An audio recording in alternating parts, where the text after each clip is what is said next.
ಬೀದರ್ನಲ್ಲಿ ಆದಂಥ ಘಟನೆಯಲ್ಲಿ ಒಬ್ಬ ಏನು ಯುವಕ ಆತ್ಮಹತ್ಯೆ ಮಾಡಿಕೊಂಡಿದ್ದಾನೆ. ಅವರ ಆತ್ಮಕ್ಕೆ ಶಾಂತಿ ಸಿಗಲಿ. ಮತ್ತು ಈ ಘಟನೆ ಆಗಬಾರ್ದಾಗಿತ್ತು. ಇದಕ್ಕೆ ನನ್ನ ವಿಷಾದ ವ್ಯಕ್ತಪಡಿಸಲಿಕ್ಕೆ ನಾನು ಬಯಸ್ತಾ ಇದ್ದೀನಿ. ಮತ್ತು ಅವರ ಕುಟುಂಬಕ್ಕೆ ಈ ತುಂಬಲಾರ್ದಂಥ ನಷ್ಟವನ್ನು ಭರಿಸುವ ಶಕ್ತಿ ಕೊಡಲಿ ಅಂತ ಪ್ರಾರ್ಥನೆಯನ್ನು ನಾನು ಮಾಡಲಿಕ್ಕೆ ಬಯಸ್ತಾ ಇದ್ದೀನಿ. ಈಗ ತಾನೇ ನಮ್ಮ ಮಾಧ್ಯಮದ ಸ್ನೇಹಿತರ ಮೂಲಕ ಗೊತ್ತಾಗಿದ್ದೇನಪ್ಪ ಅಂದರೆ, ನಮ್ಮ BJP ನಾಯಕರು ಈಗ ತಾನೇ ಪತ್ರಿಕಾಗೋಷ್ಠಿ ಮಾಡಿ ಕಲಬುರಗಿ ಒಂದು ರಿಪಬ್ಲಿಕ್ ಆಗಿದೆ, ಅಲ್ಲಿ ಕಾನೂನು ಸುವ್ಯವಸ್ಥೆ ಬಗ್ಗೆ ಹೇಳಿದ್ದಾರೆ. ನಾನು ನಮ್ಮ ವಿರೋಧ ಪಕ್ಷದವರಿಗೆ ಹೇಳಲಿಕ್ಕೆ ನಾನು ಬಯಸೋದೇನಪ್ಪ ಅಂದರೆ, ಹೌದು, ಖಂಡಿತವಾಗೂ ಕಲಬುರಗಿ ರಿಪಬ್ಲಿಕ್ ಆಗಿದೆ, ಆದರೆ ಬಳ್ಳಾರಿ ರಿಪಬ್ಲಿಕ್ ಥರ ಅಲ್ಲ. ಇದು ಒಂದು ಅಭಿವೃದ್ಧಿಯ ರಿಪಬ್ಲಿಕ್ ಆಗಿದೆ, ಡೆವಲಪ್ಮೆಂಟ್ ರಿಪಬ್ಲಿಕ್ ಆಗಿದೆ. ಉದಾಹರಣೆಗೆ, ಮೊನ್ನೆ ಮಾನ್ಯ ಮುಖ್ಯಮಂತ್ರಿಗಳು ಮತ್ತು ಖರ್ಗೆ ಸಾಹೇಬರು ಕಲಬುರಗಿನಲ್ಲಿ 371 ಏನು ಬೆಡ್ಡಿನ ಜಯದೇವ ಹಾಸ್ಪಿಟ್ಲನ್ನು ಉದ್ಘಾಟನೆ ಮಾಡಿದ್ರಲ್ಲ, ಅಂಥದ್ದಕ್ಕೆ ಅಭಿವೃದ್ಧಿಯ ರಿಪಬ್ಲಿಕ್ ಆಗಿದೆ. KKRDBಗೆ 5,000 ಕೋಟಿ ರೂಪಾಯಿಯನ್ನು ಕೊಟ್ಟು ಆ ಭಾಗದ ಅಭಿವೃದ್ಧಿಯ ಆಶಯಗಳಿಗೆ ಸ್ಪಂದಿಸುವಂಥ ಡೆವಲಪ್ಮೆಂಟ್ ರಿಪಬ್ಲಿಕ್ ಆಗಿದೆ. ಕಲ್ಯಾಣ ಪಥ ಅಂದ್ಬಿಟ್ಟು 1,000 ಕೋಟಿ ರೂಪಾಯಿ RDPR ಇಂದ ಏನು ಯೋಜನೆಗಳು ತಂದಿದ್ದೀವಿ. RWS ಮುಖಾಂತರ ಏನು ನಾವು ಬಹುಗ್ರಾಮ ಕುಡಿಯ ನೀರಿನ ಯೋಜನೆ ಆಳಂದಿರ್ಬೋದು, ಜೇವರ್ಗಿ ಇರ್ಬೋದು, ಗ್ರಾಮೀಣ ಪ್ರದೇಶದಲ್ಲಿ ಇರ್ಬೋದು, ನಾವು ತಂದಿದ್ದೀವಿ. ಇದಕ್ಕೆ ರಿಪಬ್ಲಿಕ್ ಆಗಿದೆ ಹೊರತು ನಿಮ್ಮ ಅವಧಿಯಲ್ಲಿ ಮಾಡಿದಂಥ ದೌರ್ಜನ್ಯ ಬಳ್ಳಾರಿ ರಿಪಬ್ಲಿಕ್ ಥರ ಕಲಬುರಗಿ ರಿಪಬ್ಲಿಕ್ ಅಲ್ಲ. It's A developmental democratic republic. ಮತ್ತು ನನ್ನ BJP ಹೈಕಮಾಂಡ್ ಅವರಿಗೆ ನಾನು ಒಂದು ಸಲಹೆಯನ್ನು ಕೊಡಲಿಕ್ಕೆ ನಾನು ಬಯಸ್ತಾ ಇದ್ದೀನಿ. ನಮ್ಮ ಜಿಲ್ಲೆ ಬಗ್ಗೆ ಅಥವಾ ನಮ್ಮ ಕಾಂಗ್ರೆಸ್ ಪಕ್ಷದ ನಾಯಕರ ಬಗ್ಗೆ ಮಾತಾಡೋದಕ್ಕಿಂತ ಮುಂಚೆ ನಿಮ್ಮ ಕಲಬುರಗಿ ನಾಯಕರ ಇತಿಹಾಸಗಳನ್ನು ನೀವು ತಿಳ್ಕೊಂಡ್ರೆ ಒಳ್ಳೆಯದು. ಕಲಬುರಗಿನಲ್ಲಿ ನಿಮ್ಮ ನಾಯಕರು ಏನೇನು ಮಾಡ್ತಾರೆ, ಏನೇನಿಲ್ಲ ಅಂದ್ಬಿಟ್ಟು ಫಸ್ಟು ನೀವು ಅವರವ್ರ ಇತಿಹಾಸಗಳನ್ನು ತಿಳ್ಕೊಳ್ಳಿ. ಅದಾದಮೇಲೆ ನೀವು ಪತ್ರಿಕಾಗೋಷ್ಠಿ ಮಾಡೋದು ಬೆಟರ್ ಅಂತ ನನ್ನ ಸಲಹೆ ನಿಮಗೆ. ನೀವು ನನ್ನ ಮಾತು ಅಥವಾ ಕಾಂಗ್ರೆಸ್ ನಾಯಕರ ಮಾತು ಕೇಳಕ್ಕೆ ಹೋಗಬೇಡಿ. ದಯವಿಟ್ಟು ನಿಮ್ಮ ಅಕ್ಕಪಕ್ಕ ಜಿಲ್ಲೆ, ಬೀದರ್ ಜಿಲ್ಲೆ ಇರ್ಬೋದು, ಯಾದಗಿರಿ ಜಿಲ್ಲೆಯಲ್ಲಿ ಯಾರು ನಾಯಕರಿದ್ದಾರೆ ನೀವು ಅವರಿಗೆ ಕೇಳಿಬಿಡಿ. ಕಲಬುರಗಿನಲ್ಲಿ IPL ಬೆಟ್ಟಿಂಗ್ ದಂಧೆ ನಡೆಸ್ತಾ ಇದ್ದಿದ್ದು ಯಾರು ಅಂತ ಕೇಳಿಬಿಡಿ. ಉತ್ತರ ನಿಮ್ಮ ಪಕ್ಷದಲ್ಲೇ ಸಿಗುತ್ತೆ. ಸ್ಯಾಂಡ್ ಮಾಫಿಯಾ ನಡೆಸ್ತಾ ಇದ್ದಿದ್ದು ಯಾರು? ನಿಮ್ಮ ಪಡಿತರ ಅಕ್ಕಿ ಮತ್ತು ಅಂಗನವಾಡಿನಲ್ಲಿ ಹಾಲಿನ ಪೌಡರ್, ಮಕ್ಕಳಿಗೆ ಕೊಡುವಂಥ ಹಾಲಿನ ಪೌಡರ್ಗಳನ್ನು 30 ಕೇಸ್ ಮೇಲೆ ಪ್ರಕರಣ ಯಾರ ನಾಯಕರ ಮೇಲೆ ದಾಖಲೆ ಆಗಿದೆ? ಯಾರು ಈಗ ನಾನು 10 ವರ್ಷದ ಹಿಂದೆ, 5 ವರ್ಷದ ಹಿಂದೆ ಮಾತಾಡ್ತಾ ಇಲ್ಲ, ಈಗ 1 ತಿಂಗಳ ಹಿಂದೆ ಬೇಲ್ ಮೇಲೆ ಆಚೆ ಬಂದು ಆಲ್ಮೋಸ್ಟ್ 2-3 ತಿಂಗಳು ಜೈಲಿನಲ್ಲಿದ್ದರಲ್ಲ, ಆ ಮಹಾನ್ ಭಾವರು ಯಾವ ಪಾರ್ಟಿ? ರೈತರ ಹೆಸರು ಮೇಲೆ ವಂಚನೆ ಮಾಡಿಬಿಟ್ಟು CBIನಲ್ಲಿ ಚಾರ್ಜ್ ಶೀಟ್ ಹಾಕಿಸ್ಕೊಂಡಿರೋ ನಾಯಕರು ಯಾರು? ಇದು ಕಾಂಗ್ರೆಸ್ ಹತ್ರ ಕೇಳೋಕೆ ಹೋಗ್ಬಿಡಿ. ನೀವೇ ನಿಮ್ಮ ಭಾಗದ ನಾಯಕರನ್ನಿಗೆ ಕರೆಸಿ ನಾನು ಏನೇನು ಹೇಳ್ತಾ ಇದ್ದೀನಲ್ಲ, ಯಾರು ಈ ರತ್ನಗಳು ಅಂದ್ಬಿಟ್ಟು ಫಸ್ಟು ನಿಮ್ಮ ಪಕ್ಷದ ಇತಿಹಾಸದಲ್ಲಿ ತಿಳ್ಕೊಳ್ಳಿ. ನೀವು ನಿಮಗೆ ನಮ್ಮ ಸ್ನೇಹಿತರಿಗೆ ಮಾಧ್ಯಮ ಸ್ನೇಹಿತರಿಗೆ ನೆನಪಿಸ್ಲಿಕ್ಕೆ ಬಯಸ್ತಾ ಇದ್ದೀನಿ. ಹೋದ ಬಾರಿ ಅಶೋಕ್ ಸಾಹೇಬ್ರು ಇರ್ಬೋದು, ನಿಮ್ಮ ವಿಜೇಂದ್ರ ಅವರು ಇರ್ಬೋದು, ಎಲ್ಲರೂ ಕಲಬುರಗಿಗೆ ಬಂದು ನನ್ನ ರಾಜೀನಾಮೆಗೆ ಆಗ್ರಹಿಸಿದರು. ಈಗ ಏನೇ ಆದ್ರೂ ಕೂಡ ಪ್ರಿಯಾಂಕ್ ಖರ್ಗೆ ರಾಜೀನಾಮೆ ಕೊಡಬೇಕು ಅಂದ್ಬಿಟ್ಟು ಫ್ಯಾಷನ್ ಆಗಿಬಿಟ್ಟಿದೆ ನಮ್ಮ BJPನಲ್ಲಿ. ಅದು ಕೇಂದ್ರದಲ್ಲಾದರೂ ಪ್ರಿಯಾಂಕ್ ಖರ್ಗೆನೇ ರಾಜೀನಾಮೆ ಕೊಡಬೇಕು, ಗುಲ್ಬರ್ಗದಲ್ಲಾದರೂ ಪ್ರಿಯಾಂಕ್ ಖರ್ಗೆನೇ ರಾಜೀನಾಮೆ ಕೊಡಬೇಕು. ಹೋದ ಬಾರಿ ಇದೇ ನಿಮ್ಮ BJP ನಾಯಕರು ಘಟಾನುಘಟಿಗಳು ಕಲಬುರ್ಗಿಗೆ ಬಂದು ಸೇಮ್ ಇದೆ, ಕಲಬುರ್ಗಿ ರಿಪಬ್ಲಿಕ್ ಆಗಿದೆ, ಪ್ರಿಯಾಂಕ್ ಖರ್ಗೆ ರಾಜೀನಾಮೆ ಕೊಡಬೇಕಾಯ್ತು. ಕಾರಣ ಏನು ಆವಾಗ ನಾನು ರಾಜೀನಾಮೆ ಕೇಳಲಿಕ್ಕಂದ್ರೆ, ಚಿತ್ತಾಪುರಿನ BJP ಅಭ್ಯರ್ಥಿ ಅವ್ರ ಮೇಲೆ ನಾನು ಹಲ್ಲೆ ಮಾಡಿದ್ನಂತೆ, ಏನು ಆಲ್ಮೋಸ್ಟ್ ಲೈಫ್ ಥ್ರೆಟನಿಂಗ್ ಅಂತೆ, ಅವರಿಗೆ ಸಾಯಿಸುವ ಸಂಚು ಮಾಡಿದ್ನಂತೆ. ಅವ್ರ ಮೇಲೆ ಹಲ್ಲೆ ಮಾಡಿದ್ಮೇಲೆ ಅವ್ರ ಹಾಸ್ಪಿಟಲಲ್ಲಿ ಅಡ್ಮಿಟ್ ಆದಮೇಲೆ ಇವರೆಲ್ಲರೂ ಹೋಗಿದ್ರು, BJP ನಾಯಕರು, ಸ್ಟೇಟ್ ಲೀಡರ್ಸು ಹೋಗಿ ಪ್ರಿಯಾಂಕ್ ಖರ್ಗೆ ರಾಜೀನಾಮೆ ಕೊಡಬೇಕು, ಇಲ್ಲಿ ಕಾನೂನು ಸುವ್ಯವಸ್ಥೆ ಇಲ್ಲ BJP ಅಭ್ಯರ್ಥಿಗಳಿಗೆ ಅಂದ್ಬಿಟ್ಟು ಹೋಗಿ ಮಾಡಿದ್ರು. ನಾನು ಹೇಳಿದೆ ತನಿಖೆ ಆಗ್ಲಪ್ಪ, ತನಿಖೆನಲ್ಲಿ ಏನಾದರೂ ಸತ್ಯಾಂಶ ಇದ್ದರೆ BJP ನಾಯಕರಿಗೆ ಗೊತ್ತಾಗುತ್ತೆ ಅಂತ. ತನಿಖೆ ಆಯಿತು. ತನಿಖೆ ಆದಮೇಲೆ ಏನು ಗೊತ್ತಾಯಿತು ಅಂದರೆ, ನಿಮ್ಮ ಚಿತ್ತಾಪುರ್ BJP ಅಭ್ಯರ್ಥಿ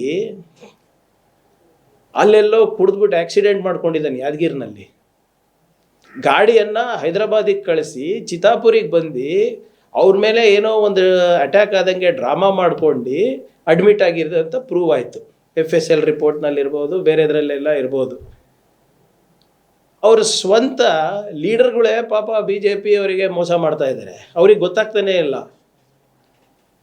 ನಾನು ರಾಜೀನಾಮೆ ಕೇಳಿಗೆ ಬಂದವರು ಆ ಪ್ರಕರಣದ ಬಗ್ಗೆ ಮಾತಾಡಕ್ತಾ ಇರಲಿಲ್ಲ. ಈಗ ರಾಜೀನಾಮೆ ಕೇಳ್ತಾ ಇದ್ರಲ್ಲಪ್ಪ, ನಿಮ್ಮ BJP ನಾಯಕರೇ ಅವರೇ ಸ್ವಂತ ಅವ್ರು ಹಲ್ಲೆ ಮಾಡ್ಕೊಂಡು ನಮ್ಮ ಮೇಲೆ ಹಾಕಿ ಗೂಬೆ ಕುಡಿಸ್ಲಿಕ್ಕೆ ಪ್ರಯತ್ನ ಮಾಡಿದಾಗ ನೀವು ನನ್ನ ರಾಜೀನಾಮೆ ಕೇಳಿದ್ರಿ. ಇವಾಗ ಯಾಕೆ ಅದ್ರ ಬಗ್ಗೆ ಸುಮ್ಮನಿದ್ದೀರಾ? ಅದ್ರ ಬಗ್ಗೆ ಯಾಕೆ ಹೇಳ್ತಾ ಇಲ್ಲ? ಮತ್ತು ಮೊನ್ನೆ ಯಾವುದೋ ಒಂದು KRIDLನಲ್ಲಿ ದೊಡ್ಡ ಹಗರಣ ಆಗಿದೆ. ಯಾವುದೋ ಒಬ್ಬ ಸಬ್ ಕಾಂಟ್ರಾಕ್ಟರ್ ಸ್ಯೂಸೈಡ್ ಮಾಡ್ಕೊಂಡಿದ್ದಾನೆ, ಪ್ರಿಯಾಂಕ್ ಖರ್ಗೆ ರಾಜೀನಾಮೆ ಕೊಡಬೇಕು ಅಂತ. ನಿಮ್ಗೆ ನೆನಪಿರ್ಬೋದು. ಅದು ನಾವು ತಿಳ್ಕೊಂಡಾಗ ಏನು ಪ್ರಾಥಮಿಕ ತನಿಖೆ ಮಾಡಬೇಕಾದಾಗ ಆ ಕಾಂಟ್ರಾಕ್ಟ್ಗೆ ಅಲ್ಲಿ ಬಹುಶಃ ಚನ್ನಗಿರಿ ಅನಿಸುತ್ತೆ, ನನಗೆ ಸರಿಯಾಗಿ ನೆನಪಿಲ್ಲ. ಆ ಕಾಂಟ್ರಾಕ್ಟರ್ ಅವರು ಅಲ್ಲಿನ ಸ್ಥಳೀಯ BJP MLA, ಆಗಿನ MLA ಏನು ಮಾಡಾಳ್ ವಿರೂಪಾಕ್ಷಪ್ಪ ಅವರು, ಕರೆಕ್ಟ್, ಮಾಡಾಳ್ ವಿರೂಪಾಕ್ಷಪ್ಪ ಅವರ ಆದೇಶ ಮೇರೆಗೆ ಅವರು ಒಂದು ಕೆಲಸ ಮಾಡಿದರು, ದುಡ್ಡು ಕೊಟ್ಟಿಲ್ಲ ಅಂತ ಅವ್ರು ಸೂಸೈಡ್ ಮಾಡಿಕೊಂಡ್ರು. ಆವಾಗಲೂ ಯಾರು ರಾಜೀನಾಮೆ ಕೇಳಿದರು? ನನ್ನ ರಾಜೀನಾಮೆ ಕೇಳಿದರು. ಅದ್ರ ಬಗ್ಗೆ ಮಾತಾಡೋಕ್ಕೆ ಇರಲಿಲ್ಲ. ಈಗ ಯಾವಾಗ ಅವ್ರದ್ದು ಪ್ರಕರಣಗಳು ಹೊರಡು ಬಂದಾಗ, ಇವಾಗ ಯಾರೋ ಹೇಳ್ತಾ ಇದ್ರು ಬೆಳಿಗ್ಗೆ ಈಶ್ವರಪ್ಪ ಅವರೇ ರಾಜೀನಾಮೆ ಕೊಟ್ಟರು, ನೀವು ಕೊಡಬೇಕಾಗ್ತದೆ ಅಂತೆ. ಆ ಪ್ರಕರಣದಲ್ಲಿ ಭಾಳ ಸ್ಪಷ್ಟವಾಗಿ ಆ ಗುತ್ತಿಗೆದಾರರು ಏನು ಹೇಳಿದರು, ಈಶ್ವರಪ್ಪ ಅವರ ಮೌಖಿಕ ಆದೇಶದ ಮೇರೆಗೆ ನಾವು ಕೆಲಸ ಮಾಡಿದ್ವಿ ಅಂತ ಅವ್ರು ಹಾಗೆ ಬರೆದಿಟ್ಟು ಹೋಗಿದ್ರು. ನಾವು ತನಿಖೆ ಮಾಡಿದಾಗ ನಮ್ಮ ಇಲಾಖೆ ವತಿಯಿಂದ ಅವಾಗೂ ಕೂಡ ಅದೇ ಹೇಳ್ತು, ಯಾವುದೇ ಅನುಮೋದನೆ ಇರಲಾರ್ದೆ ಅಂದೆ ಅವಾಗಿನ ಗುತ್ತಿಗೆದಾರ ಅವರೇ ಏನು ಇದು ನಮ್ಮ ಪಕ್ಷ ಇದೆ, ನಮ್ಮ ಸರ್ಕಾರ ಇದೆ, ನಮ್ಮ ಮಂತ್ರಿಗಳಿದ್ದಾರೆ, ಅವ್ರು ಮಾಡಿಸ್ಕೊಡ್ತಾರೆ ಅಂತ ಭರವಸೆ ಮೇರೆಗೆ ನಾನು ಮಾಡಿದ್ದೆ ಅಂದ್ಬಿಟ್ಟು ಹೊರಗೆ ಬಂದಿತ್ತು. ಅದು ಯಾವುದೇ ಸರ್ಕಾರಿ ಅನುಮೋದನೆ ಇರಲಾರ್ದೆ ಕೆಲಸ ಮಾಡಿದ್ದಕ್ಕೆ, ಅದು ಮಂತ್ರಿಗಳು ಅದಕ್ಕೆ ಬೆಂಬಲವಾಗಿ ನಿಂತಿದ್ದಕ್ಕೆ ಅಂಥ ಪ್ರಕರಣ ಆಗಿತ್ತು. ನೇರವಾಗಿ ಹಿ ವಾಸ್ ಅಕ್ಯೂಸ್ಡ್. ಈ ಬೀದರ್ ಕೇಸ್ನಲ್ಲಿ ನಾವು ಎಲ್ಲಿ ಹೇಳಿದ್ದಾರೆ ನಾವು ಏನಾದರೂ ಇನ್ಫ್ಲೂಯೆನ್ಸ್ ಮಾಡಿದ್ದೀವಿ ಅವರಿಗೆ ಅಂತ? 8 ಜನ ಆರೋಪಿಗಳಿದ್ದಾರೆ. 8 ಜನದಲ್ಲಿ ನಾನು ಇದ್ದೀನಿ ಅಲ್ಲಿ A1 to A8ನಲ್ಲಿ. ಈಗ ಆ ಆರೋಪ ಹಿಂದಿನ ಏನು ಈಶ್ವರಪ್ಪ ಅವರ ಆರೋಪ ಸಾಬೀತಾಗಿದ್ದಕ್ಕೆ ತಾನೇ ಅವ್ರಿಗೆ ಟಿಕೆಟ್ ಕೊಟ್ಟಿಲ್ಲ.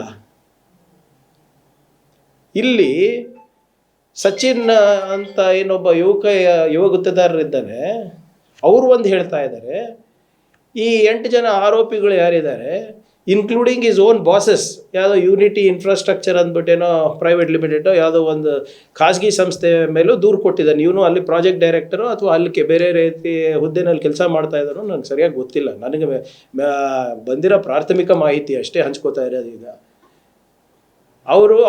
ಅವ್ರ ಯಾವ ಸಂಸ್ಥೆನಲ್ಲಿ ಕೆಲಸ ಮಾಡ್ತಾ ಇದ್ದಾರೆ ಅವ್ರಿಗೆ ಕೂಡ ಏನು ಅಕ್ಯೂಸ್ ಮಾಡಿದ್ದಾನೆ A4 to A8. ಇಲ್ಲಿ ಆರೋಪಿಗಳು ಒಂದು ಹೇಳ್ತಾ ಇದ್ದಾರೆ, ಇವರು ಒಂದು ಹೇಳ್ತಾ ಇದ್ದಾರೆ. ಆರೋಪಿಗಳು ಕೂಡ ಭಾಳ ಸ್ಪಷ್ಟವಾಗಿ ಏನು ಹೇಳ್ತಾ ಇದ್ದಾರೆ, ಇವರು ಸಚಿನ್ ಅನ್ನೋ ಯುವಕರು ಗುತ್ತೇದಾರರು ಅವ್ರ ಕಂಪನಿ ಮುಖಾಂತರ ನಮಗೆ ಅಪ್ರೋಚ್ ಮಾಡಿದರು. ನಮಗೆ ಹೀಗೆ ಟೆಂಡರ್ ಆಗ್ತಾ ಇದೆ, ನಮಗೆ EMD ಕೊಡ್ಲಿಕ್ಕೆ ದುಡ್ಡಿಲ್ಲ, ಕೊಡಿ ನಮಗೆ ಸ್ವಲ್ಪ ಫೈನಾನ್ಸ್ ಮಾಡಿ ಅಂತ. ಅದಕ್ಕೆ ನಾವು ಅವರಿಗೆ 65 ಲಕ್ಷ ರೂಪಾಯಿ ನಾವು ಬ್ಯಾಂಕ್ ಟ್ರಾನ್ಸಾಕ್ಷನ್ ಮಾಡಿದ್ದೀವಿ. ಏನು ಕಳ್ತನ ಅಂತೂ ಇಲ್ಲ, ಅಥವಾ ಅಡ್ಡದಾರಿ ಇಲ್ಲ, ಅಥವಾ ಬೇರೆ ರೀತಿಯ ಸಾಕ್ಷಿ ಇಲ್ಲ ಅಂತಿಲ್ಲ. It's a legal transaction between A and B. ಅದಕ್ಕೆ ಪ್ರೂಫ್ ಇದೆ ಅಂತ ಅವರು ಹೇಳ್ತಾ ಇದ್ದಾರೆ, ಯಾರೋ ಆರೋಪಿಗಳು. ಅದ್ರ ಮೇಲೆ 15 ಲಕ್ಷ ನಗದು ಕೊಟ್ಟಿದ್ದಾರೆ ಅಂತ ಹೇಳ್ತಾ ಇದ್ದಾರೆ. ಈಗ ಸಚಿನ್ ಏನು ಹೇಳ್ತಾ ಇದ್ದಾರೆ, ಇವರು ನಮಗೆ ಟೆಂಡರ್ ಇಸ್ಕೊಡ್ತೀನಿ ಅಂತ ನಮ್ಗೆ ಹೇಳಿದರು. ಎಲ್ಲಿ? KIDBನಲ್ಲಿ, ಝೂ ಅಥಾರಿಟಿನಲ್ಲಿ, RDನಲ್ಲಿ ಅಂತ ಹೇಳಿದರು. ಈಗ ಯಾರು ಏನು ಹೇಳಿದ್ದಾರೆ ಗೊತ್ತಿಲ್ಲ. ಈಗ ಅವ್ರದ್ದು ನಂಬದ ಇವ್ರದ್ದು ನಂಬದ ಗೊತ್ತಿಲ್ಲ. ಅದಕ್ಕೆ ತನಿಖೆ ಆಗಬೇಕಲ್ಲ. ಇದರಲ್ಲಿ ನಮ್ಮ ಪಾತ್ರ ಏನಿದೆ? ಎಲ್ಲನ ಅವರು ಪ್ರಿಯಾಂಕರ್ಗೆ ಅವರು ನನಗೆ ಪ್ರಾಮಿಸ್ ಮಾಡಿದರು, ಪ್ರಿಯಾಂಕರ್ಗೆ ಅವರು ಮೌಖಿಕ ಆದೇಶ ನೀಡಿದರು, ಬರೆದು ಕೊಟ್ಟಿದ್ರು, ಏನಾದರೂ ಹೇಳಿದಾರ? ಅವ್ರವ್ರ ವ್ಯವಹಾರ ಇದೆ. ಅವರು EMDಗೋಸ್ಕರ ದುಡ್ಡು ಕೇಳಿದ್ರು ಅಂತ ಇವ್ರು ಹೇಳ್ತಾರೆ, ಅವರು ಇಲ್ಲ ನಮಗೆ ಇಸ್ಕೊಡ್ತೀನಿ ಅಂತ ಅವ್ರು ಹೇಳ್ತಾರೆ. ಅದು ಯಾವುದೋ ಏರ್ಪೋರ್ಟ್ ಪ್ರಾಜೆಕ್ಟ್ ಇತ್ತು, ಅದಕ್ಕೆ ನಮಗೇನು ಸಂಬಂಧ? IDDಗೆ ಸಂಬಂಧ ಅವೆಲ್ಲನೂ ಕೂಡ. ಸೊ ಹಾಗಾಗಿ ಇವತ್ತು ನಿನ್ನೆ BJP ಅವರು ಏನೋ ಒಂದು ಹೋಗಿ ಪ್ರತಿಭಟನೆ ಮಾಡಿದ್ರು. ಇಲ್ಲ ಕೇಸ್ ಆಗಬೇಕು, ಅದು ಮಾಡಬೇಕು, ಇದು ಮಾಡಬೇಕು. ಅವರು ಪೊಲೀಸ್ ಸ್ಟೇಷನ್ನಲ್ಲಿ ಗುಂಡಾಗಿರಿ ಮಾಡಿದ್ರೆ ನಾವು ಸುಮ್ಮನೆ ಇರೋಕ್ಕಾಗ್ತದೇನ್ರಿ? ಇದು ನೋಡಿ, ಇದು ನೀವು ಹೇಳಿದ್ರಲ್ಲ, ನಮ್ಮ ಯಾವಾಗಲೂ ಕೂಡ ನಾವು ಮಾತಾಡಬೇಕಾದ್ರೆ ಭಾಳ ಜವಾಬ್ದಾರಿಯುತವಾಗಿ ಮಾತಾಡ್ತೀನಿ, ಸುಮ್ಮನೆ ಇದು ಅಲ್ಲ. ನೋಡಿ, ಇದು ನಿನ್ನೆ ಸ್ಟೇಷನ್ನಲ್ಲಿ ನಡೆದಂಥ ಘಟನೆ ಎಲ್ಲ ನಮ್ಮ ಕಲಬುರಗಿನಲ್ಲೆಲ್ಲ ವೈರಲ್ ಆಗಿದೆ. ಇದು ಯಾರು ಇವರೆಲ್ಲ? BJP ಮಾಜಿ MLAಗಳು ಮತ್ತು ಹಾಲಿ MLAಗಳು. ನೋಡಿ, ಅವರು ಒಬ್ಬರೇ ಇನ್ಸ್ಪೆಕ್ಟರ್ ಮೇಲೆ ಹೇಗೆಲ್ಲರೂ ಮಾಡ್ತಾ ಇದ್ದಾರೆ. ಇವ್ರದ್ದೇನೆಂದರೆ, ಇವ್ರ ಮೇಲೆ ಏನೋ ಒಂದು ಸಂಚು ನಡೀತಾ ಇದೆ, ಅದಕ್ಕೆ ನೀವು FIR ರಿಜಿಸ್ಟರ್ ಮಾಡಬೇಕು ಅಂತ ಭಾಳ ಸ್ಪಷ್ಟವಾಗಿ ಅವರು ಯಾರು ನಮ್ಮ ಹೋಮ್ ಡಿಪಾರ್ಟ್ಮೆಂಟ್ ಅವರು ಇದು ನಾನ್ ಕಾಗ್ನಿಸಿಬಲ್ ಆಗ್ತದೆ, ನಮ್ಮ ವ್ಯಾಪ್ತಿಗೆ ಬರೋದಿಲ್ಲ, ದಯವಿಟ್ಟು ಕೋರ್ಟಿಂದ ತರಬೇಕಾಗುತ್ತೆ ಅಂತ ಹೇಳ್ತಾ ಇದ್ದಾರೆ. ಅದಕ್ಕಿಲ್ಲ ನೀವು FIR ಕೊಡಿ, ಈಗಲೇ ಕೊಡಿ ಅಂತ ಹೇಳಿದ್ರೆ ಹೌ ಇಸ್ ಇಟ್ ಪಾಸಿಬಲ್? ಇವ್ರಿಗೆ ಕಾನೂನಿನ ಅರಿವು ಇದೆಯಾ ಇಲ್ವಾ? ಆಮೇಲೆ ಅದಕ್ಕೆ ನನ್ನ ಮೇಲೆ ಏನಾದರೂ ಆಗ್ತಾ ಇದ್ದರೆ ನಾನು ಹೋಗಿ ಹೈಕೋರ್ಟಿಗೆ ಅಪೀಲ್ ಹಾಕಬೇಕು, ನಾನು ಕೋರ್ಟಿಗೆ ಹೋಗಿ ಅಪೀಲ್ ಹಾಕಬೇಕು, ಅಲ್ಲಿಂದ ಆದೇಶ ತರಬೇಕು. ಅದು ತಗೊಂಡು ಬನ್ನಿ ನಾವು ಮಾಡ್ತೀವಿ ಅಂದ್ರೂ ಕೂಡ ಇಲ್ಲ. ಇವತ್ತು ಕಲಬುರಗಿನಲ್ಲಿ ಬಂದ್ ಥರ ಮಾಡಿಬಿಟ್ಟು ಅಲ್ಲಿ ಸರ್ಕಲ್ನಲ್ಲಿ ಪ್ರತಿಭಟನೆ ಮಾಡಿದ್ದಾರೆ. 200-300 ಜನ ಟೈರ್ ಸುಟ್ಟಿ, ಅದು ಮಾಡಿ ಇದು ಮಾಡಿ. ಸರಿನಾ? ಇದು ಕಾನೂನಿನ ಪ್ರೊಸೀಜರ್ಸು ಫಾಲೋ ಆಗ್ತಾ ಇಲ್ಲ, ಅಥವಾ ಏನು ನಾವೇ ಉದ್ದೇಶಪೂರ್ವಕವಾಗಿ ಏನಾದರೂ ಮಾಡ್ತಾ ಇಲ್ಲ ಅಂದರೆ ಆಯಿತು, ನೀವು ಮಾಡಿ, ಪ್ರತಿಭಟನೆ ಮಾಡಿ, ನೀವು ಕೋರ್ಟಿಗನ ಹೋಗಿ. ನಿಮಗೆ ಕಾನೂನಿನ ಸ್ವಲ್ಪನೂ ಪ್ರಜ್ಞೆ ಇಲ್ಲ, ಅರಿವಿಲ್ಲ ಅಂದರೆ ನಾವೇನು ಮಾಡೋಕ್ಕಾಗುತ್ತೆ? ಪೊಲೀಸ್ ಸ್ಟೇಷನ್ನಲ್ಲಿ ಬಂದು ಜನಪ್ರತಿನಿಧಿಗಳು ಅಥವಾ ಮಾಜಿ ಜನಪ್ರತಿನಿಧಿಗಳು ಅಥವಾ BJP ಕಾರ್ಯಕರ್ತರು ಬಂದು ಅವರು ಗುಂಡಾಗಿರಿ ಮಾಡಿದ್ರೆ ನಾವು ಸುಮ್ಮನಿರ್ಬೇಕಾ? ಹಾಗೂ ಕೂಡ ನಾವೇನೂ ಮಾಡಿಲ್ಲ. ಹೀಗೆಲ್ಲ ದನಿನಲ್ಲಿ ಮಾತಾಡೋದು ಸರಿನಾ? ಅಥವಾ ಹೋಗಿ ನೀವು FIR ಕೊಡಿ ಅಂತ ಇಮಿಡಿಯೇಟಾಗಿ ಕೊಡಲೇಬೇಕು ಅಂತ ಏನಾದರೂ ಕಾನೂನಲ್ಲಿ ಇದೆಯಾ? ಹೌದಪ್ಪ, ಇದು ಮಾಡಿಲ್ಲ ಅಂದರೆ ಓಕೆ. ಈಗ ಎಲ್ಲೆಲ್ಲಿ ನಿರ್ಲಕ್ಷ್ಯ ಆಗಿದೆ ಅಲ್ಲಿ ಆಗಲೇ ಅಮಾನತ್ ಮಾಡಿದ್ದಾರೆ. ಸಚಿನ್ ಅವ್ರ ಫ್ಯಾಮಿಲಿ ಇವರು ಸಿಗ್ತಾ ಇಲ್ಲ ಅಂದಾಗ ಹೋಗಿ ದೂರು ಬೀದರ್ನಲ್ಲಿ ದೂರು ಕೊಡೋ ಸಂದರ್ಭದಲ್ಲಿ ಅಲ್ಲಿ ನಿರ್ಲಕ್ಷ್ಯ ಆಗಿದೆ ಅಂದ್ಬಿಟ್ಟು ಈಗಾಗಲೇ 2 ಹೆಡ್ ಕಾನ್ಸ್ಟೇಬಲ್ಗೆ ಸಸ್ಪೆಂಡ್ ಮಾಡಿದ್ದಾರೆ. ಸೊ ಇದರಿಂದ BJPಯವರು ಯಾವಾಗಲೂ ಕೂಡ ಅವರಿಗೆ ಏನಾಗ್ಬಿಟ್ಟಿದೆ ಅಂದರೆ, ಈ ಇಂಥದ್ದು ಏನಾದರೂ ಘಟನೆಗಳಾದರೆ ಅವ್ರಿಗೆ ಭಾಳ ಖುಷಿ. ಯಾವುದೇ ಒಂದು ಸಾಕ್ಷಿ ನೋಡಲ್ಲ, ಯಾವುದೇ ಒಂದು ಲಾಜಿಕ್ ನೋಡಲ್ಲ, ಕಾನೂನು ನೋಡಲ್ಲ, ಸಂವಿಧಾನದ ಅರಿವಿಲ್ಲ ಇವರಿಗೆ. ಸೊ ಇವೆಲ್ಲನೂ ಕೂಡ ನೀವು ನೋಡಿದ್ರೆ ಮೇಲ್ನೋಟಕ್ಕೆ ಇವೆಲ್ಲ BJPಯವ್ರು ಯಾಕೆ ಇದನ್ನು ಭಾಳ ಪ್ರೀತಿಯಿಂದ ತೊಗೊತಾ ಇದ್ದಾರೆ ಅಂದರೆ, ಒಂದು ನಾನಿದ್ದೀನಿ ಅಂತ. ಎಲ್ಲೋ ಒಂದು ಕಡೆ ಯಾರೋ ಒಬ್ಬರು ನಮ್ಮ ಕಾರ್ಪೊರೇಟರ್ ಅವರ ಬ್ರದರ್ ಇದರಲ್ಲಿ ಇದ್ದಾರೆ ಅಂದ್ಬಿಟ್ಟು, ಅವ್ರ ಅಣ್ಣ ಇದ್ದಾರೆ ಅಂದ್ಬಿಟ್ಟು ತೊಗೊಂಡಿದ್ದಾರೆ. ಇದೆಲ್ಲ ಏನಕ್ಕಂದರೆ ಯಡಿಯೂರಪ್ಪ ಅವರ ಪಾಕ್ಸೋ ವಿಚಾರ ಮುಚ್ಚಾಕ್ಲಿಕ್ಕೆ, ಮುನಿರತ್ನ ಅವ್ರ ವಿಚಾರ ಮುಚ್ಚಾಕ್ಲಿಕ್ಕೆ, CT ರವಿ ಅವರ ವಿಷಯಗಳನ್ನು ಮುಚ್ಚಾಕ್ಲಿಕ್ಕೆ, ಮತ್ತು ಈಗೇನೋ ಹೊಸದು ಬಂದಿದೆ ಅಲ್ಲ, ಯಾವುದೋ ಅದು ಒಂದು ಪ್ರಕರಣ, ಗುಲಾಬ್ ಜಾಮೂನು ರಸಗುಲ್ಲ ಅಂತವೆಲ್ಲ, ಇವೆಲ್ಲ ಬಿ ಜೆ ಪಿ ಮುಖಂಡರೇ ಅಲ್ವಾ. ಇಂಥವೆಲ್ಲ ಪ್ರಕರಣಗಳು ಮುಚ್ಚಾಕ್ಲಿಕ್ಕೆ ಮೊನ್ನೆ ಸದನದಲ್ಲಿ ನೋಡಿದ್ರಿ, ಬಿ ಜೆ ಪಿಯವರು ವಿಪಕ್ಷ ಸ್ಥಾನಕ್ಕೂ ಲಾಯಕ್ಕಿಲ್ಲ ಅಂತ ತೋರಿಸ್ಕೊಟ್ಬಿಟ್ಟಿದ್ದಾರೆ ಅವರು. ಒಂದು ಇಶ್ಯೂ ಕೂಡ ಅವರು ಮಾತಾಡ್ಲಿಕ್ಕಾಗಿಲ್ಲ, ಇಶ್ಯೂ ಕೂಡ ಸಾರ್ವಜನಿಕ ಹಿತಾಸಕ್ತಿಯಲ್ಲಿ ತಗೊಳ್ಲಿಕ್ಕೆ ಅವ್ರ ಕಲೆಯಿಂದ ಆಗಿಲ್ಲ. ಅವರೇನು ಬಡದಾಟ ಇದೆ ಅಲ್ಲ, AJP VJP YJP ಇವೆಲ್ಲ ಮುಚ್ಚಿ ಹಾಕ್ಲಿಕ್ಕೆ ಇವತ್ತು ಇವರೆಲ್ಲ ಇದೆಲ್ಲ ಮಾಡ್ತಾ ಇರೋದು. ನಾನು ಭಾಳ ಸ್ಪಷ್ಟವಾಗಿ ನಮ್ಮ ನಿಲುವಿದೆ. ಈ ಸದ್ಯಕ್ಕೆ ಏನು ನನ್ನ ಹತ್ರ ಮಾಹಿತಿ ಇದೆ ನಿಮ್ಮ ಹತ್ರ ಹಂಚ್ಕೊಂಡಿದ್ದೀನಿ. ನಾನು ಕೂಡ ಇಂಥ ಘಟನೆಗಳನ್ನು ಆಗಬಾರ್ದು, ಅದು ಯಾರೇ ಇರ್ಬೋದು, ವಂಚನೆ ಯಾರಿಂದ ಆಗಿರ್ಬೋದು, ಅದು ತನಿಖೆ ಆಗಲಿ. ಯಾರು ಎಲ್ಲೂ ಓಡೋಗಿಲ್ಲ, ಯಾರು ತಪ್ಪಿಸ್ಕೊಂಡು ಓಡಾಡ್ತಾ ಇಲ್ಲ. ಅವ್ರದ್ದು ನಿಜಾನ ಇವ್ರದ್ದು ನಿಜಾನ ಬ್ಲ್ಯಾಕ್ ಆ್ಯಂಡ್ ವೈಟ್ ಅಲ್ಲಿ ಬರಲಿ ಎಲ್ಲ ಹೊರಗಡೆ. ಇವರೇ ಆಗಲೇ ಕನ್ಕ್ಲೂಷನ್ ಮಾಡಿಬಿಟ್ಟಿದ್ದಾರಾ BJP ಅವರು? ನಾನು ಭಾಳ ಸ್ಪಷ್ಟವಾಗಿ ಹೇಳಲಿಕ್ಕೆ ನಾನು ಬಯಸ್ತಾ ಇದ್ದೀನಿ, ಇಂಥ ಘಟನೆಗಳು ಆಗಬಾರ್ದು. ಇದಕ್ಕೆ ಅವರೇನು ವೈಯಕ್ತಿಕ ವ್ಯವಹಾರ ಏನೇ ಇರ್ಬೋದು, ಅದಕ್ಕೆ ಸರ್ಕಾರಕ್ಕೆ ಸಂಬಂಧ ಇಲ್ಲ, ಅದಕ್ಕೆ ಇಲಾಖೆಗೆ ಸಂಬಂಧ ಇಲ್ಲ, ಅದಕ್ಕೆ ನನಗೆ ಸಂಬಂಧ ಇಲ್ಲ. ಭಾಳ ಸ್ಪಷ್ಟವಾಗಿ ಹೇಳಲಿಕ್ಕೆ ಬಯಸ್ತಾ ಇದ್ದೀನಿ. ಮತ್ತು ಇದಕ್ಕೆ ಏನು ಇವಾಗ ರೈಲ್ವೆ ಪೊಲೀಸ್ ಸ್ಟೇಷನ್ನಲ್ಲಿ ತನಿಖೆ ನಡೀತಾ ಇದೆ. ಅವರೇನಾದರೂ ನಮ್ಮ ಜಿಲ್ಲಾ ಆಡಳಿತ ಮತ್ತು ಬೀದರ್ ಜಿಲ್ಲಾ ಆಡಳಿತದವರೆಗೂ ನಾನು ಹೇಳಿದ್ದೀನಿ, ಅದು ಏನೇ ಸಹಕಾರ ಬೇಕಿದ್ರು ಅವ್ರಿಗೆ ಕೊಡಲಿಕ್ಕೆ, ಅಕಸ್ಮಾತ್ ಅವರೇನಾದರೂ ಹಸ್ತಾಂತರ ಮಾಡ್ತೀನಿ ಇಲ್ಲೇ ಅಂತ ಹೇಳಿದ್ರು ಕೂಡ ಅದಕ್ಕೂ ಕೂಡ ರೆಡಿಯಾಗಿರಿ ಅಂತಲೂ ಕೂಡ ನಾನು ಮನವಿ ಮಾಡ್ಕೊಂಡಿದ್ದೀನಿ. ಮತ್ತು ಹೋಮ್ ಮಿನಿಸ್ಟರ್ ಅವ್ರಿಗೆ ಕೂಡ ಮನವಿ ಮಾಡ್ಕೊಂಡು, ನೋಡಿ ಸರ್ ಅವ್ರ ಕಡೆಯಿಂದ ಆಗ್ತಾಯಿಲ್ಲ ಅಂದರೆ, ಅದು ಏನಾದರೂ ಲೋಕಲಲ್ಲಿ ಆಗ್ತಾಯಿಲ್ಲ ಅಂದರೆ ಇಂಡಿಪೆಂಡೆಂಟ್ ಸಂಸ್ಥೆಯಿಂದನೂ ಕೂಡ CID ಇರ್ಬೋದು, ಬೇರೆ ಸಂಸ್ಥೆಯಿಂದ ಯಾವುದಾದ್ರೂ ನಿಮ್ಗೆ ಸೂಕ್ತ ಅನ್ನಿಸುತ್ತೆ ಅವ್ರಿಗೆ ಕೂಡ ತನಿಖೆ ಮಾಡಲಿಕ್ಕೆ ನಾನು ಕೂಡ ಆಗ್ರಹ ಮಾಡ್ತಾಯಿದ್ದೀನಿ. ಇದರಲ್ಲಿ ಯಾವುದೇ ಸುಮ್ಮನೆ ಹುಳುಕಿರ್ಲಾರ್ದೆ ಆರೋಪ ಮಾಡೋದು, ಯಾವುದೇ ವಿಷಯ ಇರಲಾರ್ದೆ ಆರೋಪ ಮಾಡೋದು BJPಗೆ ಸೂಟ್ ಮಾಡಲ್ಲ. ಏನಿದ್ರು ಕೂಡ ದಯವಿಟ್ಟು ಸಾಕ್ಷಿಗಳು ಕೊಡಿ, ನಾವು ಹೆಂಗೆ ಕೊಡ್ತಾ ಇದ್ದೀವಲ್ಲ ದಾಖಲೆಗಳು ಕೊಡಿ, ಮಾಡೋಣ. ಬರಲಿ FSL ರಿಪೋರ್ಟು, ಅದು ಯಾರು ಬರೆದಿರೋದು ಡೆತ್ ನೋಟು, ಅದರಲ್ಲಿ ವಿಷಯಗಳು ಏನಿದೆ, ಹೇಗಿದೆ, ಅದೆಲ್ಲ ನೋಡ್ಕೊಂಡು ನೀವು ಇಲ್ಲಿ ದಿಸ್ತಿಗೆ ಇವನ್ ನಾವೇನು ಅವರ ಒಬ್ಬ ಕುಟುಂಬದಲ್ಲಿ ಯಾರು ಗಳಿಕೆ ಮಾಡಿ ಅವ್ರ ಕುಟುಂಬವನ್ನು ನೋಡ್ಕೋಬೇಕಾಗಿರುವ ಸಂದರ್ಭದಲ್ಲಿ ಈ ಹಂತಕ್ಕೆ ಅವರು ಸೂಸೈಡ್ ಮಾಡ್ಕೋತಾರೆ ಅಂದರೆ ಇಟ್ ಈಸ್ ನಾಟ್ ಗುಡ್. ಯಾವುದೇ ಸಮಾಜಕ್ಕೆ ಅದು ತಲೆ ತೆಗೆಸುವಂಥ ವಿಚಾರ. ಯಾಕಾಗಿದೆ, ಏನಾಗಿದೆ ಅಂತ ಸಂಪೂರ್ಣವಾಗಿ ತನಿಖೆ ಆಗಲಿ, ಸತ್ಯ ಹೊರಗೆ ಬರಲಿ. ಇದರಲ್ಲಿ ಯಾವುದೇ ರೀತಿಯಾಗಿ ಮರೆಮಾಚೋದಾಗಲಿ ಅಥವಾ ಏನು ವಿಷಾಂತರ ಮಾಡೋದ್ರಾಗಲಿ ನಮ್ಮ ಇಲಾಖೆಯಿಂದ, ನಮ್ಮ ಸರ್ಕಾರದಿಂದ ಅಥವಾ ನಮ್ಮಿಂದ ಆಗೋದಿಲ್ಲ. ವಾಟ್ ಎವರ್ ಇಟ್ ಈಸ್, ಯಾರೇ ಇರ್ಬೋದು, we will ensure investigation is done free and impartially. ಯಾರು ನೋಡಿ, ನನ್ನ ಮಾಹಿತಿ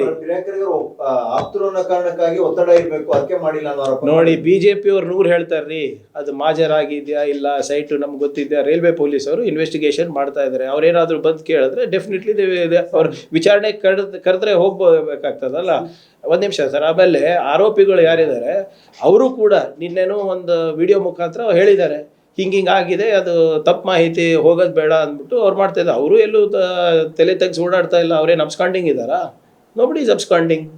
ಸರ್, ಇಲ್ಲಿ ಬಿಜೆಪಿ ಆರೋಪ ಒಂದ್ ಕಡೆ ಸರ್, ಈಗ ಅಲ್ಲಿ ಅವ್ರ ಕುಟುಂಬದಸ್ಥರು ಹೇಳ್ತಾ ಇದ್ದಾರೆ, ಈ ಮೇನ್ ಏನ್ ಆರೋಪ ಇದೆ ನಿಮ್ಮ ಆಪ್ತರು ಹೇಳ್ತಾರೆ, ಈಗ ಆಪ್ತ ರಾಜು ಮತ್ತು ಅವರು ಯಾರು ನೋಡಿ ಅವ್ರನ್ನ ವಿಚಾರಣೆ ಮಾಡೋಕ್ಕಾಗದಷ್ಟು ಪೊಲೀಸರ ಒತ್ತಡ ಇದೆಯಾ? ವಿಚಾರಣೆ ಮಾಡ್ತಾರೆ, ಅವ್ರ ಮೇಲೆ ಗಂಭೀರ ಆರೋಪ ಬಂದ್ಮೇಲೆ ಯಾಕೆ ವಿಚಾರಣೆ ಮಾಡ್ತಾರೆ? ಇದರ ಒಂದಷ್ಟು ಅನುಮಾನ ಬರ್ತಲ್ಲ. BJP ಒಂದ್ ಕಡೆ ಬಿಡಿ, ಕುಟುಂಬಸ್ಥರು ಹೇಳ್ತಾರೆ ನೋಡಿ, ಇನ್ನ 24 hours ಆಗಿಲ್ಲ. ಅವ್ರು ಕರೆದ್ರೆ ವಿಚಾರಣೆ ಕರೆದ್ರೆ ಹೋಗ್ತಾರಲ್ಲ. ಅದು ನೋಡಿ, I am not in touch. ಯಾರ್ಯಾರು ಅಕ್ಯೂಸ್ಡ್ ಇದ್ದಾರೆ ನಾನು ಯಾರ ಜೊತೆನೂ ಟಚ್ನಲ್ಲಿ ಇಲ್ಲ. ನನ್ನ ಮಾಹಿತಿ ಏನಿದೆ ಅಂದರೆ, ರೈಲ್ವೆ ಪೊಲೀಸವರು ನಿನ್ನೆ ಹೋಗಿ ಮಾಜರ್ ಮಾಡಿದ್ದಾರೆ. ನಿನ್ನೆ ಹೋಗಿ ಬೀದರ್ ಪೊಲೀಸ್ ಸ್ಟೇಷನ್ನಲ್ಲಿ ಯಾಕೆ ಇವ್ರ ಬಗ್ಗೆ ಕೇಸ್ ತಗೊಂಡಿಲ್ಲ ಅಂತ ಅವ್ರು ಕೇಳಿದ್ದಾರೆ. ನಿರ್ಲಕ್ಷ್ಯ ಆಗಿರೋ ಕಡೆ ಸಸ್ಪೆಂಡ್ ಮಾಡಿದ್ದಾರೆ. ಬೆಂಗಳೂರಿನಲ್ಲಿ ಇದು ಯಾವುದೋ ಯೂನಿಟಿ ಬಿಲ್ಡರ್ಸು ಯಾರೋ ಇನ್ಫ್ರಾಸ್ಟ್ರಕ್ಚರ್ ಯಾರೋ ಇದ್ದಾರೆ, ಇಲ್ಲಿ ಮಾಜರ್ ಮಾಡೋಕ್ಕೆ ಬಂದಿದ್ದಾರೆ ಅಂತ ನನ್ನ ಮಾಹಿತಿ ಇರೋದು. ನಾನು ಹೇಳ್ದಂಗೆ ಇದು ಪ್ರಾಥಮಿಕವಾಗಿ ಇರುವಂಥ ಮಾಹಿತಿ. ಎಲ್ಲನೂ ನನಗೆ ಗೊತ್ತಿದೆ ಅಂತ ಇಲ್ಲ. ಆದರೆ ಆರೋಪಿ ಯಾರೋ ಯಾರು ನೀವು ಹೇಳ್ತಾ ಇರೋದು A1 ಅವರು ನಮ್ಮ ಕಾರ್ಪೊರೇಟರ್ ಬ್ರದರ್ ಅಂತ ನಾನು ಹೇಳಿದ್ದೀನಲ್ಲ, ನಾವೇನು ಸುಳ್ಳು ಹೇಳೋಕ್ಕಾಗುತ್ತಾ ನಿಮಗೆ? ಅದಕ್ಕೋಸ್ಕರ ಅವರು ಅಬ್ಸಲ್ಯೂಟ್ಲಿ ನಾಟ್. BJP ಅವ್ರು ಹೇಳೋದು ಹೇಳ್ತಾರೆ ರೀ. ನಾನು ಹೇಳ್ತಾ ಇರೋದು ನೋಡಿ, I am presenting the facts. ಅವ್ರು ಈಗ ಕರೆದಿದ್ದಾರಾ BJP ಅವ್ರಿಗೆ ಗೊತ್ತಾ? ಏನಾದರೂ ಮಾಹಿತಿ ಇದ್ರೆ ತಮ್ಮ ಹತ್ರ ಬಂದು ಹೇಳಿ, ಇಂಥ ದಿನ ಕರೆದಿದ್ರು ಅವ್ರು ಹೋಗಿಲ್ಲ ಅಂತ, ಅಥವಾ ನಾನು ಮಾತಾಡಿದ್ದೀನಿ ಅಂತ ಏನಾದರೂ ಮಾಹಿತಿ ಇದೆಯಾ ಅವರಿಗೆ? ಗೊತ್ತಿದೆಯಾ? ಸುಮ್ಮನೆ ಅವರು ಗಾಳಿನಲ್ಲಿ ಗುಂಡು ಹಾರಿಸೋದಲ್ಲ, ಕರೆಕ್ಟಾಗಿ ಮಾತಾಡಿ. ಡೆತ್ ನೋಟ್ ಅಲ್ಲಿ ಸರ್ ತಮ್ಮನ್ನು ಭೇಟಿ ಮಾಡಿದ್ರ ಬಗ್ಗೆ ಬರೆದಿದ್ದಾರೆ ನೋಡಿ, ಪ್ರಿನ್ಸಿಪಲ್ ಸೆಕ್ರೆಟರಿ ಫೋನ್ ಮಾಡಿದ್ರಿ ನೋಡಿ ಅವ್ರೇನು ಹೇಳ್ತಾರೆ, ಅದು ಅವ್ರಿಗೆ ಗೊತ್ತಿದೆಯೋ ಇಲ್ಲೋ ಗೊತ್ತಿಲ್ಲ, ಅಥವಾ ಯಾರು ನೋಡಿ, ಆ genuinity of the death note let it be verified by FSL. ಬರಲಿ, ಅದು ಅವ್ರದ್ದೇ ಇದ್ರೆ. ನೀವು ನೋಡಿದರೆ ಅದರಲ್ಲಿ ಏನಂತ ಬರೆದಿದ್ದಾರೆ, ಪ್ರಿಯಾಂಕ್ ಖರ್ಗೆ ಅವರು ಫೋನ್ ಮಾಡಿ ಚೀಫ್ ಸೆಕ್ರೆಟರಿಗೆ ಮಾತಾಡಿದ್ದಾರೆ ಅಂತ ಟೆಂಡರ್ ಬಗ್ಗೆ. Is that possible? ನ್ಯಾಯಾಧೀಶರಿಗೆ ರೌಡಿ ಶೀಟರ್ ಇಂದ ಆಚೆ ತಗಲಿಕ್ಕೆ ಮಾತಾಡಿ, ಇಸ್ ದಟ್ ಪಾಸಿಬಲ್ ಹೇಳಿ? ಆಮೇಲೆ ನೀವು, ನನ್ನ ಸ್ವಭಾವ ನಿಮ್ಗೆ ಎಲ್ಲರಿಗೂ ಗೊತ್ತಿದೆ, ನಾವು ಮಾತಾಡ್ತೀವಾ? ಆ್ಯಂಡ್ ನಾವು ಚೀಫ್ ಸೆಕ್ರೆಟರಿಗೆ ಮತ್ತು ಇದಕ್ಕೇನು ಸಂಬಂಧ ಹೇಳಿ? ಅಂದರೆ ಏನು ಅರ್ಥ ಆಗುತ್ತೆ ಅಂದರೆ, ಅದು ಯಾವ ಮಾನಸಿಕ ಒತ್ತಡದಲ್ಲಿ ಇರ್ಬೋದು ನನಗೆ ಗೊತ್ತಿಲ್ಲ. ಇದು FSL ಅಲ್ಲಿ ಬರಲಿ, ವಾಟ್ ಇಸ್ ದಿಸ್ ನನಗೆ ಗೊತ್ತಿಲ್ಲ. ಅದು ಇಲ್ಲ ನೋಡಿ, ಇಲ್ಲ ನಾನು ಕ್ರೊನಾಲಜಿಕಲಿ ನಾನು ಏನು ಹೇಳೇ ಇಲ್ಲ, ಮತ್ತು ಅದು ಫೇಕ್ ಅಂತಾನು ನಾನು ಹೇಳಿಲ್ಲ. ನಾನು ಇದು ಅವ್ರ ಹ್ಯಾಂಡ್ ರೈಟಿಂಗ ಇಲ್ಲ, ನನಗೆ ಹೆಂಗೆ ಗೊತ್ತಾಗ್ತದೆ? ಅವರೇ ಅವರು ನನಗೆ ಪರಿಚಯ ಇದ್ದರು, ನನಗೆ ಗೊತ್ತಿತ್ತು, ಏನು ಒಡನಾಟ ಇತ್ತು ಅಂದರೆ ಐ ಕ್ಯಾನ್ ಅಟ್ಲೀಸ್ಟ್ ಅಲ್ಲಿ ಇಲ್ಲಪ್ಪ ಹಿಂಗಿದೆ ಹಂಗಿದೆ ಅಂತ ಇಲ್ಲ. ಈಗ ನೀವೇ ಎಷ್ಟೋ ಇಲ್ಲಿ ಬಂದಾಗ ನನಗಂತೂ ನೆನಪಿಲ್ಲ ಇವರೇ 100%. ನನಗೆ ನೋಡಿ, ಇಂಥ ವಿಷಯ ಬಂದು ಟೆಂಡರ್ ವಿಷಯದಲ್ಲಂತೂ ಯಾರೂ ನನಗೆ ಭೇಟಿ ಆಗೋರೇ ಅಲ್ಲ ಮೊದಲನೇದಾಗಿ. Because I will not interfere ಅಂತ ಎಲ್ಲರಿಗೂ ಗೊತ್ತಿದೆ. ನೀವು ಬೇಕಾದರೆ ನಮ್ಮ ಚಿತ್ತಾಪುರ BJP ನಾಯಕರು, ಕಲಬುರಗಿ BJP ನಾಯಕರಿಗೂ ಕೇಳಿಬಿಡಿ, ಟೆಂಡರ್ ವಿಚಾರದಲ್ಲಿ ಪ್ರಿಯಾಂಕ್ ಖರ್ಗೆ ಯಾವತ್ತಾನ ಏನಾದರೂ ಹಸ್ತಕ್ಷೇಪ ಮಾಡ್ತಾರೇನಪ್ಪ ಅಂತ. ಅವ್ರು ಪ್ರಾಮಾಣಿಕವಾಗಿ ಉತ್ತರ ಕೊಡ್ತಾರೆ. C where are they called for. ಈಗ ನೀವು ಹೇಳೋದಂದ್ರೆ ಅವ್ರು ಕರೆದಿದ್ದಾರಾ? ನನಗೆ ಗೊತ್ತಿಲ್ಲ. ನಿಮ್ಗೆ ಮಾಹಿತಿ ಇದೆಯಾ? ವಿಚಾರಣೆ ಕರೆದಿದ್ದಾರಾ? ಅರೆ ಅವ್ರು ಕರಿಬೇಕಲ್ಲ ಇವರೇ. How can I? ನಾನು ಫೋನ್ ಮಾಡಿ ಹೇಳಿದ್ದೀನಾ ಕರಿಬೇಡಿ ಅಂತ? ಸುಮ್ಮನೆ BJP ಅವ್ರು ಹೇಳಿದಕ್ಕೆಲ್ಲ ಉತ್ತರ ಕೊಟ್ಕೊಂಡು ಹೋಗೋಕ್ಕಾಗಲ್ಲ sir. There is a procedure for, ಇದಕ್ಕೆಲ್ಲನೂ ಪ್ರೊಸೀಜರ್ ಇದೆ ಅಲ್ವಾ? ಈಗ ಅದೇನು ಪ್ರೊಸೀಜರ್ ಇದೆ ಅದು ಫಾಲೋ ಆಗಲಿ. ಅದು ಹೌದಪ್ಪ, ಪ್ರೊಸೀಜರಲ್ಲಿ ಲ್ಯಾಬ್ಸಸ್ಸಲ್ಲಿ ನಾವೇನಾದರೂ ಹೇಳಿದ್ದೀವಾ? ನಾವು ಇಲ್ಲಿವರೆಗೂ ಬೀದರ್ SP ಮಾತಾಡಿದ್ದೀನ, ಕೇಳ್ಕೊಳ್ಳಿ ಬೀದರ್ SP ಅವ್ರ ಹತ್ರ. ಇವತ್ತು ಬೆಳಿಗ್ಗೆ ರೈಲ್ವೆ SP ಅವ್ರ ಹತ್ರ ಮಾತಾಡಿ ಏನು ಮಾಡ್ತಾ ಇದ್ದೀರಾ ಅಂತ ಕೇಳಿರೋದಷ್ಟೇ. ಅದು ಹೊರತುಪಡಿಸಿ ಯಾವ ಅಧಿಕಾರಿಗಳಿಗೆ ಮಾತಾಡಿದ್ದೀನಿ? ನಾಳೆ ವಿಜಯೇಂದ್ರ ಮತ್ತು ತಲವಾದಿ ನಾರಾಯಣ ಸ್ವಾಮಿ ಬೀದರ್ಗೆ ಭೇಟಿ ಕೊಡ್ತಾ ಇದ್ದಾರೆ. ಕೊಡಲಿ, ಮಾಡಲಿ, ಅವ್ರಿಗೆ ಬೇಡ ಅಂತ ಇಲ್ಲ. ಅವ್ರು ನನ್ನ ರಾಜೀನಾಮೆ ಕೇಳಿದ್ರು. ಫಸ್ಟ್ ಆಫ್ ಆಲ್ ಅವ್ರು ಯಾವಾಗ ರಾಜೀನಾಮೆ ಕೊಡ್ತಾರೆ ಕೇಳಿ. ಅವ್ರದ್ದು ಆಗಲೇ ಪ್ರೂವ್ ಆಗಿದೆ ಅಲ್ಲ FSLನಲ್ಲಿ, ಪೂಜ್ಯ ಅಪ್ಪಾಜಿ ಅವ್ರದ್ದು. ಇವರೆಲ್ಲ ಬಂದು ನಮ್ಗೆ ನೀತಿ ಪಾಠ ಹೇಳೋದವ್ರ? ಡೆತ್ ನೋಟ್ ಅಲ್ಲಿ ಸುಪಾರಿದು ಪ್ರಸ್ತಾಪ ಮಾಡಿದೆ. ಯಾವುದು ಡೆತ್ ನೋಟ್ನಲ್ಲಿ? ಸುಪಾರಿ ಬಸವರಾಜ ಮೂರ್ತಿ ಅವ್ರದ್ದೆಲ್ಲ ನೋಡಿ, ಅದು if you notice that death note, ಅದು ಸೈನ್ ಆಗಿ ಅದಾದಮೇಲೆ ಇನ್ನೊಂದು ಪೇಜ್ನಲ್ಲಿ ಬಂದಿರೋದು. ಸೊ ಅದು ಜೆನ್ಯೂನಿಟಿ ಏನಿದೆ ಗೊತ್ತಿಲ್ಲ. ಆಮೇಲೆ ನೀವೇ ಹೇಳಿ ಸರ್, 4 MLAಗಳದ್ದು ಸುಪಾರಿ, ಅದು ಯಾವುದೋ ಇನ್ನೊಬ್ಬ ಕೆಲ್ಸಕ್ಕೆ ಬರಲ್ಲ ಅಂತ ಯಾವುದೋ ಡ್ರಾಮಾ ಸೇನೆ ಅಧ್ಯಕ್ಷ, ಏನು ಕೆಲಸ ಇಲ್ವೋ ಯಾರಿಗೂ? Is it? ಈಗ ಅದು ನಾನು ಹೇಳ್ದಂಗೆ ಅದ್ರದ್ದು ಏನಿದೆ FSL ಬರಲಿ. I don't want to comment before FSL report ಬರತ್ತಕ್ಕ. ಮತ್ತು ಅದಕ್ಕೂ ನೀವು ಹೇಳ್ತೀರಾ ನಾನು ಇನ್ಫ್ಲೂಯೆನ್ಸ್ ಮಾಡ್ತಾ ಇದ್ದೀನಿ ಅಂದ್ಬಿಟ್ಟು. ಬರಲಿ, ಅದೇನಿದೆ ಸತ್ಯಾಂಶ ಹೊರಗೆ ಬರಲಿ. ನಾನು ಅದಕ್ಕೆ ಇಂಡಿಪೆಂಡೆಂಟ್ ಎನ್ಕ್ವೈರಿ ಕೇಳಿದ್ದೀನಲ್ಲ. ಆದರೆ ಇದಿಲ್ಲ, ಇದರಲ್ಲಿ ಎಲ್ಲನೂ ಕೂಡ A1 to A8 ನಾವು ಇದ್ದೀವಾ? ಎಲ್ಲನ ಅವ್ರು ಹೇಳಿದಾರ? ಪ್ರಿಯಾಂಕ್ ಖರ್ಗೆ ಅವ್ರು ನನಗೆ ಆಶ್ವಾಸನೆ ಕೊಟ್ಟಿದ್ರು, ಮಾಡಿದ್ರು ಇಲ್ಲ ಅಂತ? ಹೌದು, ನಾವೇ ಇಲ್ಲ ನೋಡಿ, ನಾವು ತನಿಖೆ ಮಾಡಿ ಅವರು ಹಾಗೇ ಇಲ್ಲ ಅಂತ ಅವ್ರು ಹೇಳಿದವರು ಆಯಿತಾ. ಆ್ಯಂಡ್ ಅಲ್ಲಿ ಡೈರೆಕ್ಟಾಗಿ ಅವ್ರ ಹೆಸರೇ ಹೇಳಿರೋದು, ಅಂದಿನ ಸಚಿವರ ಹೆಸರು. ಇಲ್ಲಿ ನಾವು ಯಾವುದಕ್ಕೂ ಬಿಡ್ತಾ ಇಲ್ಲ ಅಲ್ಲ. ಅವ್ರು ಯಾರೇ ಇರ್ಬೋದು, ನಾನಿರ್ಬೋದು, ಆಪ್ತಿರ್ಬೋದು, ತನಿಖೆ ಮಾಡ್ರಪ್ಪ ಅಂತ ಹೇಳ್ತಾ ಇದ್ದೀವಲ್ಲ ನಾವು. ಇಲ್ಲಿ ನೋಡಿ ಹೇಗೆ ಬೇರೆದಂದರೆ, ನಾನು ಅದಕ್ಕೆ ನಮ್ಗೆ ಸಂಬಂಧ ಇಲ್ಲ, ಅವನು ಯಾರು ನನಗೆ ಪರಿಚಯ ಇಲ್ಲ ಅಂತ ಹೇಳಿದರೆ ಅದು ಬೇರೆ ಮಾತಾಗ್ತದೆ. ಡಬಲ್ ಸ್ಟ್ಯಾಂಡರ್ಡ್ಸ್ ಅಂತ ಹೇಳ್ಬೋದು. ಅಥವಾ ತನಿಖೆ ಅವಶ್ಯಕತೆ ಇಲ್ಲ ಅಂತ ಹೇಳಿದ್ರೆ ಡಬಲ್ ಸ್ಟ್ಯಾಂಡರ್ಡ್ಸ್ ಅಂತ ಹೇಳ್ಬೋದು. ನಾನೇ ಆಗ್ರಹಿಸ್ತಾ ಇದ್ದೀನಲ್ಲ, how is it double standards? Ganapati Bhat case ಅದೇ ಥರ ಆಯ್ತಲ್ಲ. ಜಾರ್ಜ್ ಅವ್ರ ಹೆಸರು ಪ್ರಸ್ತಾಪ ಆದಾಗ ಅವ್ರು ಹೇಳಿದ್ರು ಗಣಪತಿ ರಾಜೀನಾಮೆ ಕೊಟ್ಟಿದ್ದಲ್ಲ. ನೋಡಿ ಅದು ಪ್ರಕರಣ ಬೇರೆ ಇವ್ರೆ, ಅದು ಸೂಸೈಡ್ ಕೇಸಲ್ಲಿ CBI ತನಕ ಹೋಗಿ ಎಲ್ಲ ನಿರಪರಾಧಿ ಅಂತ ಬಂದಾಯಿತು. And he had named home minister, the then minister. ಇಲ್ಲೆಲ್ಲಿದೆ ಅಲ್ಲಿ ಹಾಗೆ?